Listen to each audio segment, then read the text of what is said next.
వారసత్వ విలువ మోసంతో కూడా వారసత్వ విలువను మనం ఇస్తూ ఉన్నామా మన పిల్లలకు? లేకపోతే న్యాయపరమైన వారసత్వ విలువను మనం కలిగి ఉన్నామా? మన పిల్లలకు కలిగిస్తున్నామా లేదా? ఒకసారి మనం ఆలోచన చేసుకుందాము.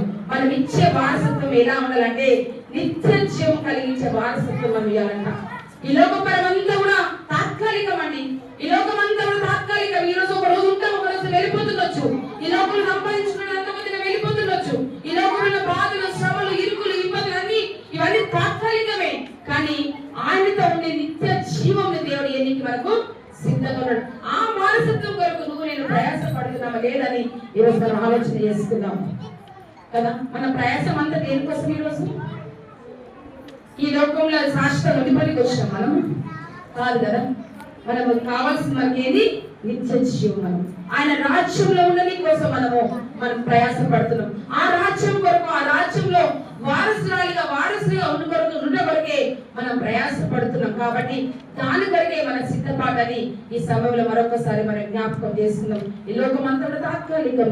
ఈ లోకంలో ఉన్న అన్ని కూడా తాత్కాలికం. ఈ లోకపరమైన వాటి కొరకు మనం ఎన్నో గొడవలు, ఎన్నో అవమానములు, ఎంతో మందిని దూషించడం, శపించడం, ఎన్నో కుటుంబాలలో అవరోధాలు, ఘర్షణలతో ఇప్పటి వరకు మొక్కలలో చూసుకోలేని స్థితి, పక్కలున్న వాళ్ళతో సమాధాన పడలేని స్థితి, పక్క వాళ్ళతో చూడలేని స్థితి, గజం జాగ కొరకే, గజం స్థలం కొరకే ఎన్నో గొడవలు పడుతుంటాం కదా. అలా దానికోసం కాదు మనం. ఎందుకంటే ఈ రోజు గజం స్థలం కొరకు నువ్వు ఆరాట పడతావేమో కానీ అక్కడ నీ కొరకు నిత్యం నీ కొరకునే ఆ వారసత్వాన్ని దేవుడు మనకు ఈయన ఆశపడుతున్నాడు. దాని కొరకు ప్రయాసపడు. నువ్వు ఈరోజు ఆ నిత్య జీవం వారసత్వం కొరకు నువ్వు ప్రయాసపడు. దేవుని రాజ్యం కట్ట కొరకు, దేవుని యొక్క పరిచయం కొరకు, దేవుని యొక్క చేసే ఒక పని కొరకు మనము ప్రయాసపడాలని సమయంలో మరొకసారి దేవుడు జ్ఞాపకం చేస్తున్నాడు. ఒక రాజ్యంలోనంట